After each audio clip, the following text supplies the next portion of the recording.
ডিসেম্বরে মেহেন্দি পরিয়ে বাড়ি আসতে রাত 12:30 বেজে গেছিল। তো হ্যালো গাইস, আমি প্রিয়াঙ্কা। কি হয়েছিল আমার সাথে এটা জানার জন্য পুরোটা দেখো। ফার্স্টেই আমি মেহেন্দিগুলো রেডি করে নিয়েছিলাম, আর রেডি করে নিজে রেডি হয়ে বেরিয়ে গিয়েছিলাম। দেখো, আমার মায়ের সাথে আমি বেরিয়ে গেছি। তারপরে আমরা স্টেশনে পৌঁছে যাই, অ্যান্ড দেন স্টেশনের পরে আমরা টোটো করে আমরা পৌঁছে যাই হৃদয়পুর নেত্রালয়। হৃদয়পুর নেত্রালয় গিয়ে ব্রাইড আমাদের রিসিভ করে আমাদের নিয়ে এসেছিল তার লোকেশানে। তো আমাদের ব্রাইড কিন্তু খুবই মিষ্টি ছিল, যেহেতু সে নিজে হাতে সবটা করছে, এর জন্য সে একদম বিজি ছিল, যাকে বলে।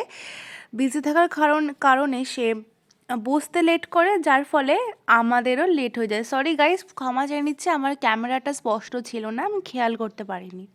তো আমরা ফার্স্টে আমি কি করলাম, এই নেইলের ওয়ার্কটা করলাম। তোমাদের এই কাজটা কেমন লাগছে অবশ্যই জানিও। আমি ভালো করে খুব একটা ক্লিপ নিতে পারিনি।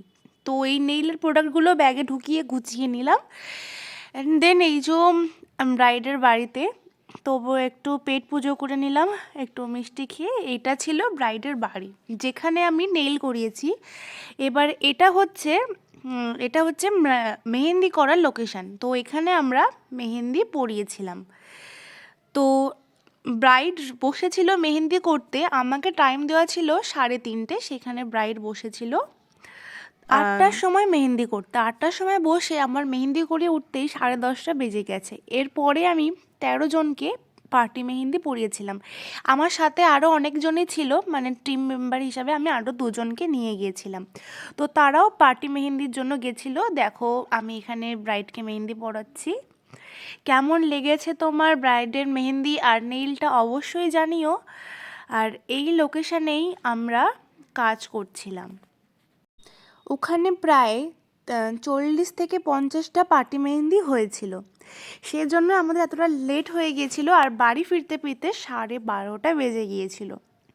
আমাদের ব্রাইডই আমাদের টোটো উবের করে দেয়, যেহেতু পাশাপাশি ডিস্টেন্স ছিল, বেশিটা দূর ছিল না বলে আমরা টোটো করেই চলে আসতে পেরেছিলাম। তো রাত 12:30টার সময় আমি ফার্স্ট টাইম মেহেন্দি পরিয়ে বাড়ি এসেছি। এর আগে একবার এসেছিলাম, 11টা বেজেছিল।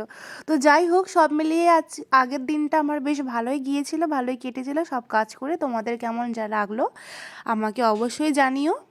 তো আজকের মতন এখানেই শেষ করলাম, টাটা। বাকি ছবিগুলো আমি ফটো হিসাবেই দিয়ে দিলাম, কোনো ভিডিও করতে পারিনি।